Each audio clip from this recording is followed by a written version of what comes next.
BJP రాజ్యాంగాన్ని మార్చి రిజర్వేషన్లు ఎత్తివేయాలని ప్రయత్నిస్తుందని మంత్రి పొన్నం ఆరోపించారు. నరేంద్ర మోదీ నాయకత్వంలో ప్రజాస్వామ్యం ప్రమాదంలో పడే అవకాశం పొంచి ఉందని అన్నారు.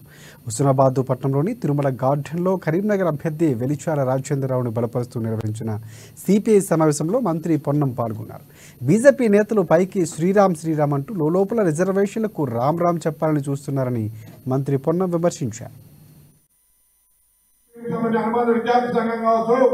కాంగ్రెస్ పార్టీ అనుమతి విద్యార్థి సంఘంగా లౌకిక భావాలతోనే ప్రజాస్వామిక విధానాలపై అనేక విద్యార్థి ఉద్యమాల మీద ప్రభుత్వ వ్యతిరేక పోరాటం చేసి నేను ఇక్కడ నిలుచోగలిగిన సందర్భంగా పనిచేస్తున్నాను.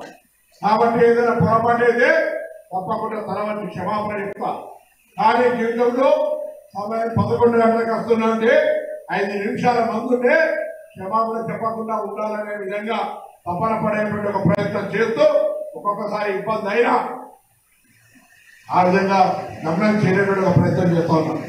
నేను మీకు ఒక మాట పెద్ద చాడ వెంకయ్య గారు కూడా భవిష్యత్తులో హుస్నాబాద్ నియోజకవర్గానికి సంబంధించి సిపిఐ పరంగా కాంగ్రెస్ పరంగా ఎటువంటి డిఫరెన్స్ ఆఫ్ ఒపీనియన్ ఉండేది. నేను ఇలా కూడా వేదిక మీద పెద్దలకు చెప్తా ఉన్నా. నాకు ఎవరైనా ఏదైనా పని చెప్పు